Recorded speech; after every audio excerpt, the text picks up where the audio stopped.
Mane ampun, mane mah kecayan saeutik oge mane langsung teu bisa digas. Sakinya keur gawe oge nya. Duh, lah rujit.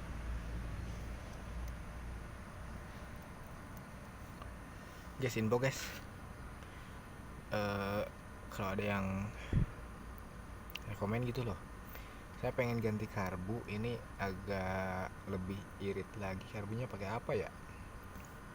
Terus juga tuh yang karet itu tuh yang ke filter udara pengen diganti soalnya ini kurang panjang. Bagusnya pakai apa ya?